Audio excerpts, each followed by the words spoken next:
Bismillahirrahmanirrahim. Assalamualaikum warahmatullahi wabarakatuh. Alhamdulillahirabbil alamin.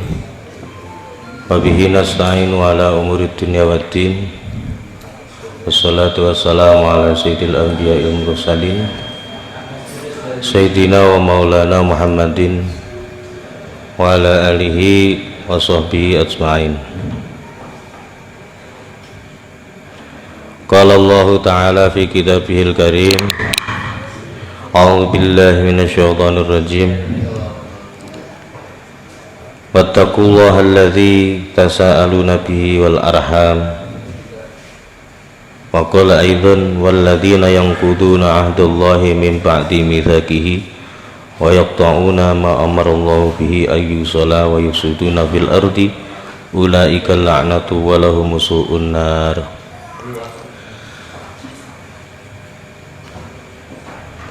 Pemirsa yang dirahmati oleh Allah, kita panjatkan puji syukur kehadirat Allah Subhanahu wa Ta'ala yang selalu melimpahkan rahmat, taufik, hidayah kepada kita sekalian. Pada malam hari ini kita sudah sampai pada puasa ke-22 malam 23. Mudah-mudahan senantiasa Allah memberikan kekuatan kepada kita semua untuk menjalankan ibadah Ramadan dengan lancar dan penuh keikhlasan. Suasana COVID-19 masih belum berakhir. Mudah-mudahan semuanya agar bisa terlewati dengan segera. Mudah-mudahan kita senantiasa masih selalu bersabar, tawakal, dan berdoa kepada Allah Subhanahu wa Ta'ala. Mudah-mudahan semua ini segera terlewati. Yang perlu kita ketahui bahwasanya wabah yang terjadi ini adalah atas kehendak Allah Subhanahu wa Ta'ala. Allah mengetahui segala ikhwal dan keadaan kita, dan Allah selalu menyayangi kepada kita para hamba-hambanya. Jadi jangan henti-hentinya untuk selalu berdoa, meminta kepada Allah Subhanahu wa Ta'ala agar kita semuanya selalu dalam keadaan selamat di dunia maupun di akhirat nanti. Amin ya rabbal alamin. Pada malam hari ini kita sampai pada bab qat'ur rahimi atau memutus silaturahim.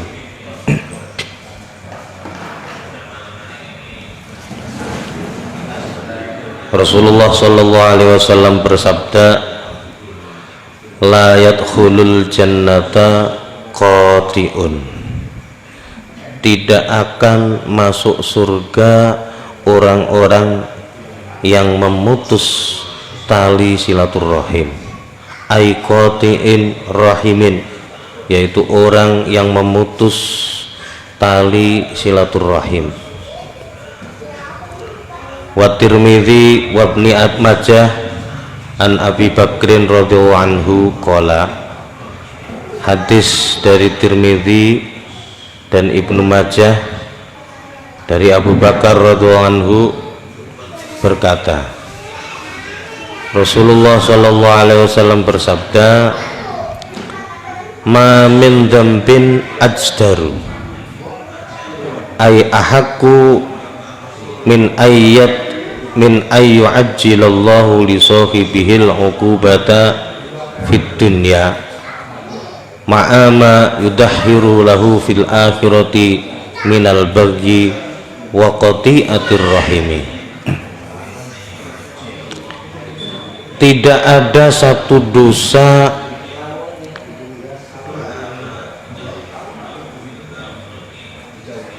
yang lebih pantas Allah mempercepat siksaannya di dunia dan sebagai simpanan nanti di akhirat, yaitu dosanya orang yang menganiaya dan memutus tali silaturahim.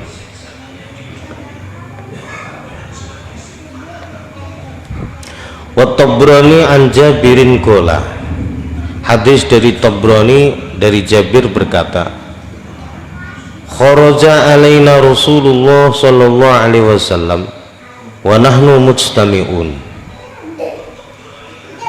Pernah kami keluar berserta Rasulullah dan berkumpul.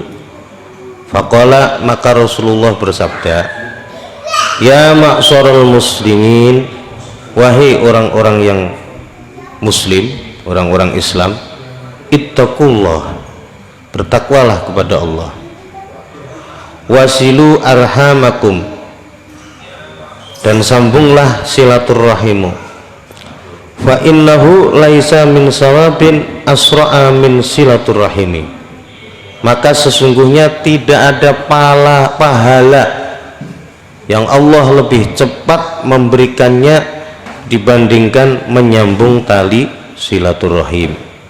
Tali silaturahim ini bisa dengan para keluarga, para sahabat, tetangga, sehingga kita wajib untuk menjaganya. Dengan para tetangga kita harus bersikap hati-hati, selalu bersikap baik, selalu harus menjaga perasaan di antara kita semua. Ada beberapa hak di antara orang bertetangga atau bermasyarakat. Di antaranya kita harus selalu menebarkan salam ketika kita bertemu dengan tetangga. Yang paling utama, yang paling pertama adalah kita saling menyapa, saling beruruk salam. Kita menjaga pandangan kita semua daripada istri-istri mereka. Jadi kita tidak boleh memandang dengan nafsu, dengan syahwat, dengan pandangan liar kepada para istri-istri tetangga kita. Itu salah satu daripada adab atau akhlak kita bertetangga di tengah-tengah masyarakat. Kita harus selalu bersabar dengan apapun yang terjadi atas perilaku daripada mereka, baik itu yang disengaja ataupun yang tidak disengaja. Pemirsa yang dirahmati oleh Allah,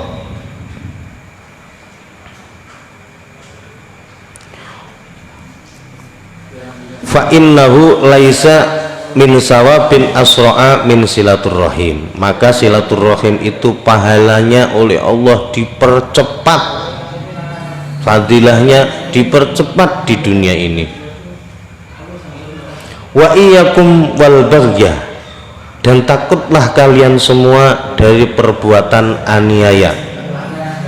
Fa innahu laisa min uqubatin asra'a min uqubati baghin, maka sesungguhnya siksaan yang paling cepat oleh Allah diberikan itu adalah siksaan kepada orang-orang yang berbuat aniaya.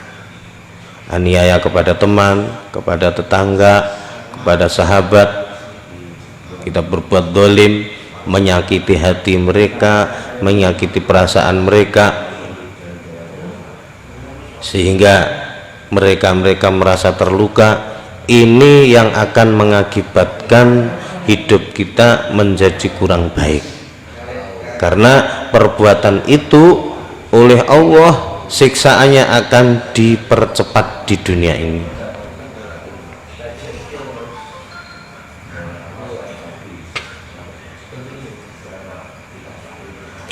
Wa iyyakum wa uquqal walidain, dan takutlah engkau berani atau durhaka kepada kedua orang tua. Fa inna rihal jannati yujatu min masirati alfi amin wallahi la yajiduha akun. Sesungguhnya aroma semerbaknya surga itu bisa ditemukan jarak 1000 tahun. Jadi perjalanan 1000 tahun di akhirat itu aroma surga sudah bisa ditemukan. Wallahi la yajiduha akun. Wallahi, Rasulullah bersumpah dengan atas nama Allah, tidak akan ditemukannya bagi orang-orang yang berbuat durhaka kepada kedua orang tua. Jadi baunya surga saja orang yang berani kepada orang tua ini tidak akan pernah mencium, apalagi masuk ke dalam surga. Junjung tinggi-tinggi orang tua kita, hormati setinggi-tingginya kedua orang tua kita. Jadi para ulama menyampaikan anta wa maluka li abawaika, kamu dan semua yang kamu miliki ini adalah milik kedua orang tuamu. Jadi selayaknya kalau kita mulia, kalau kita bahagia, yang wajib lebih utama bahagia itu adalah kedua orang tua kita.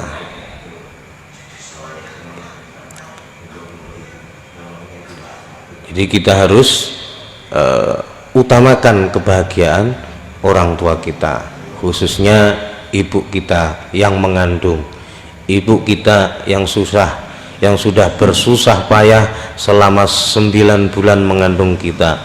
Selama 9 bulan beliau tidur tidak nyaman, tidur tidak enak, perut terasa tidak nyaman, sakit, itu selama 9 bulan. Dan ketika melahirkan itu adalah nyawa taruhannya.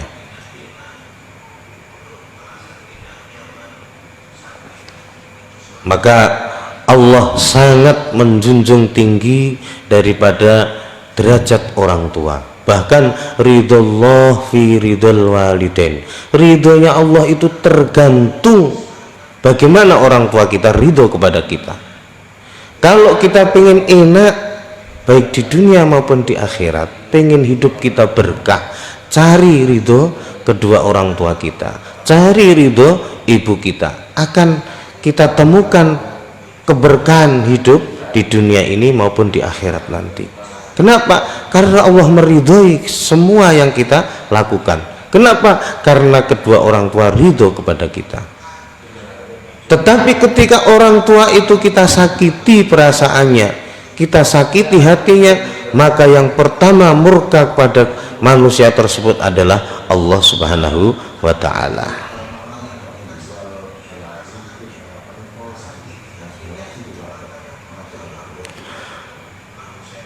Wala saykhazanin wala qati'u rahimin, dan yang tidak mencium bau surga yang kedua adalah orang yang memutuskan tali silaturahim. Jadi kita kalau berdiam diri, mendiamkan saudara kita, sahabat kita, tetangga kita, kita usahakan kita lebih duluan untuk meminta maaf kepada mereka, kita lebih duluan untuk menyapa mereka. Jangan sampai itu kita biarkan berkelanjutan, akhirnya terjadi saling tidak menyapa, saling tidak menegur. Ini sangat dibenci oleh Allah Subhanahu wa ta'ala. Ancamannya tidak akan mencium bau surga orang-orang yang memutus tali silaturahim.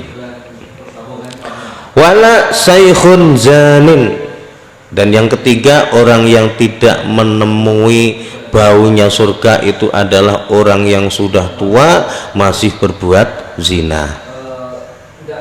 Orang yang sudah tua masih berbuat zina.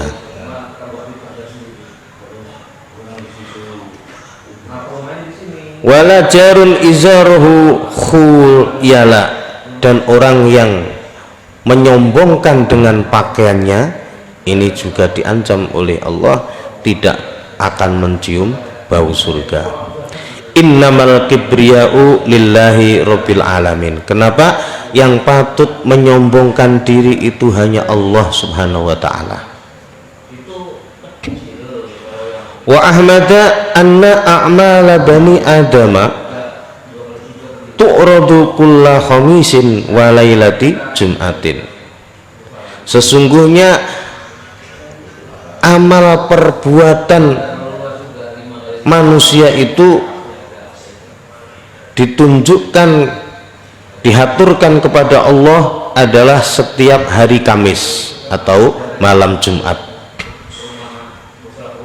Fala yuqbalu amalu qati'ir rahimin. Maka Allah tidak menerima, tidak akan diterima amal-amal perbuatan orang yang memutus tali silaturahim. Hati-hati, walaupun kita amal baiknya banyak, perbuatan baik kita banyak, tetapi kita memutus tali silaturahim, itu perbuatan kita tidak akan diterima oleh Allah Subhanahu wa taala, tidak akan dicatat oleh para malaikat. Jadi tidak ada artinya.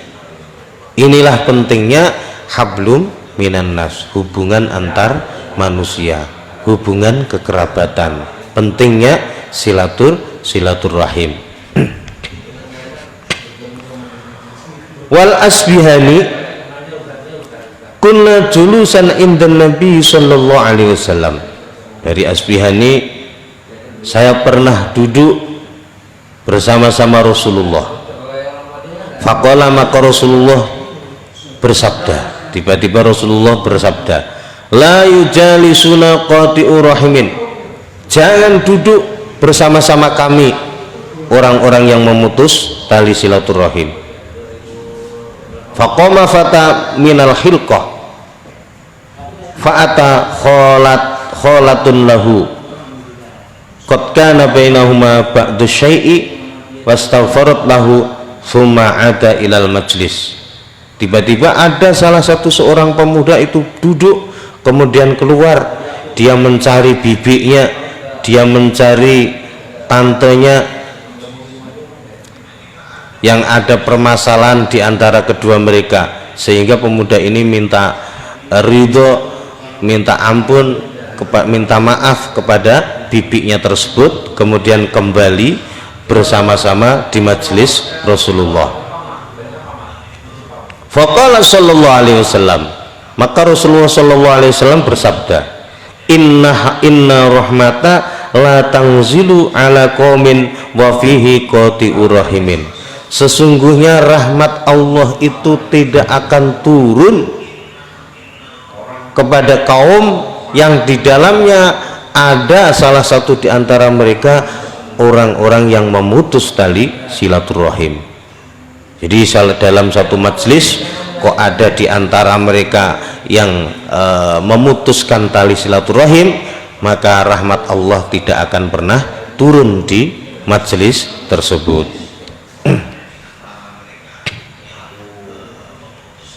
An Muhammad al-Bakir anna abahu Zainal Abidin, dari Muhammad Bakir bahwasanya bapaknya yang bernama Zainal Abidin qala lahu, pernah berkata kepadanya, la tusahib qati'a rahimin, janganlah engkau bersahabat dengan orang-orang yang suka memutus tali silaturahim.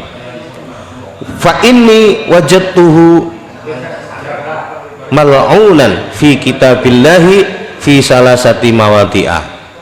Saya menemukan kepada orang-orang yang memutus silaturahim ini dilaknati oleh Allah, dan ini disebutkan 3 kali di dalam kitabnya Allah.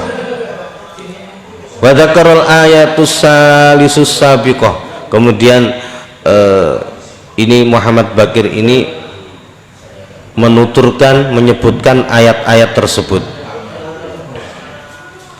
Hadirin pemirsa yang dirahmati oleh Allah, begitu dahsyatnya dosanya orang yang memutus tali silaturahim. Sampai sebagaimana disebutkan tadi, orang yang memutuskan tali silaturahim ini tidak akan mencium baunya surga. Orang yang memutuskan silaturahim, majelis yang didatangi, Allah tidak akan menurunkan rahmat kepada majelis tersebut. Wa hukiya Syekhuna Ibnu Hajar, diceritakan oleh Ibnu Hajar, anna rajulan ghaniyan hajjun fa'auda'a akharu bil amanati wassilahi alfa dinarin. Diriwayatkan ini di zaman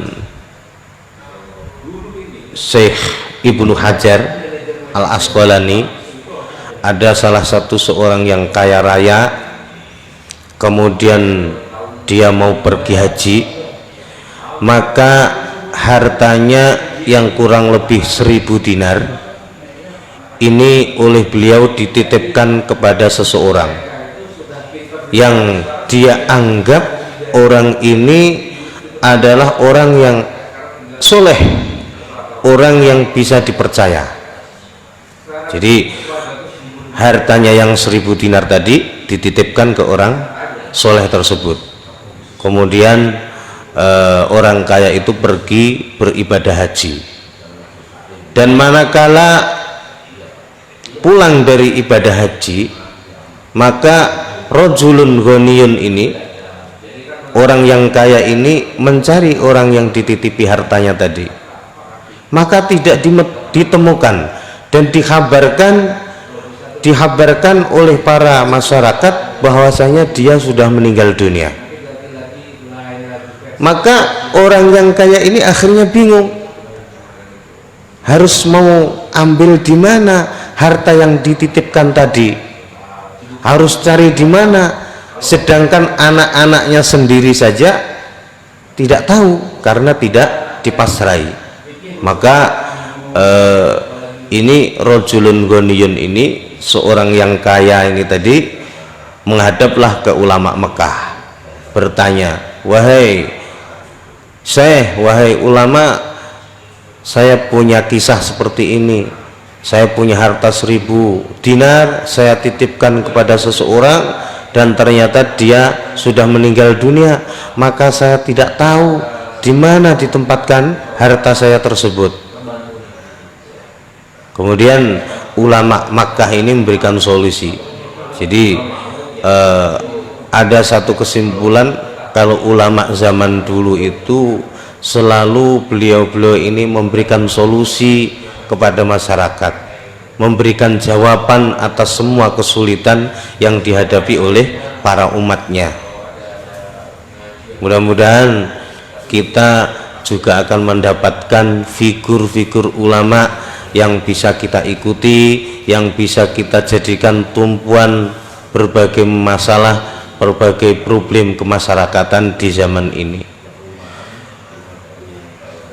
Lanjutnya, kemudian ulama tadi memerintahkan kepada orang tersebut agar dia nanti tengah malam datanglah ke sumur Zam-Zam.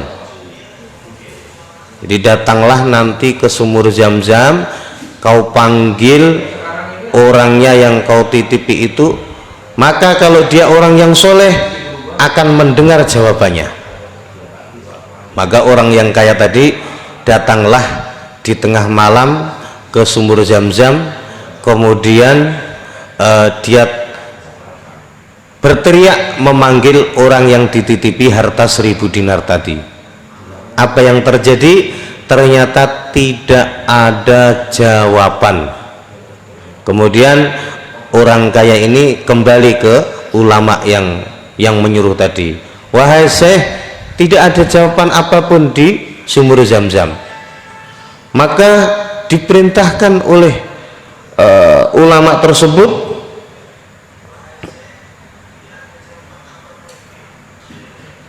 untuk datang ke salah satu sumur yang ada di negara Yaman.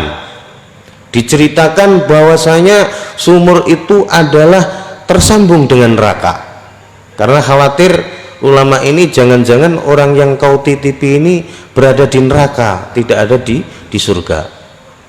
Maka kemudian orang yang kaya ini datang ke negara Yaman, ke salah satu, kemudian tanya kepada masyarakat di sana yang namanya sumur Barhut, ada sumur Barhut, ditanya kepada masyarakat di sana, di mana ini sumur ini letaknya, maka dikasih tahu oleh masyarakat di sana. Maka di malam harinya ini si orang yang kaya ini datang ke sumur tersebut, memanggil orang yang pernah dititipi harta 1000 dinar tadi. Maka ketika dipanggil ada jawaban langsung, hartamu saya simpan di tempat ini dengan ciri-ciri seperti ini. Maka ini si orang kaya ini heran, kok dia ini berada di tempat ini, di tempat yang bersambung dengan neraka. Maka ditanya, wahai saudaraku, bukankah engkau dulu itu orang yang soleh, orang yang ahli amal baik, ahli ibadah, kenapa engkau ada di neraka? Maka dijawab, wahai saudaraku, sesungguhnya saya mempunyai saudari miskin, saudari yang miskin. Saya tidak pernah merawat dia, saya tidak pernah menyambung silaturahim dengan dia. Maka Allah menempatkan saya di tempat yang tidak terhormat, di tempat yang tidak enak seperti ini yang saya tempati sekarang ini. Pemirsa yang dirahmati oleh Allah, marilah kita selalu senantiasa untuk menyambung tali silaturahim kepada saudara-saudara kita. Ketika kita jumpai permasalahan, marilah kita untuk selalu mengalah, kita kedepankan kepentingan daripada saudara-saudara kita. Lebih baik kita mengalah untuk kebaikan di dunia maupun di akhirat. Mudah-mudahan ini sedikit yang bisa saya sampaikan, ada manfaat di dunia maupun di akhirat, dan mudah-mudahan Allah selalu memberikan pertolongan kepada kita semua. Kita berdoa, ini adalah malam-malam ganjil, jadi kita tingkatkan ibadah kita untuk mendapatkan ridho dan berkah di bulan Ramadan, ridho dari Allah Subhanahu wa taala. Subhanal malikul quddus, subhanal malikul quddus, subhanal malikul quddus, subuhun quddusur rabbuna wa rabbul malaikati wa ruh, subuhun quddusur rabbuna wa rabbul malaikati wa ruh, subuhun quddusur rabbuna wa rabbul malaikati wa ruh. Asyhadu an la ilaha illallah wa asyhadu anna muhammadar rasulullah. Astaghfirullah, nas'aluka ridhaka wal jannata wa na'udzubika min sakhatika wan nar. Asyhadu an la ilaha illallah wa asyhadu anna muhammadar rasulullah. Astaghfirullah, nas'aluka ridhaka wal jannata wa na'udzubika min sakhatika wan nar. Asyhadu an la ilaha illallah wa asyhadu anna muhammadar rasulullah. Astaghfirullah, nas'aluka ridhaka wal jannata wa na'udzubika min sakhatika wan nar. Allahumma innaka afuwwun karim tuhibbul afwa fa'fu anna. Allahumma innaka afuwwun karim tuhibbul afwa fa'fu anna. Allahumma innaka afuwwun karim tuhibbul afwa fa'fu anna ya karim. Itu yang bisa saya sampaikan. Mudah-mudahan senantiasa kita diberikan kesehatan dan rahmat dari Allah Subhanahu wa taala. Ada kekhilafan, kesalahan, mohon maaf. Wa akhirun wallahul muwaffiq ila aqwamit thoriq. Wassalamualaikum warahmatullahi wabarakatuh.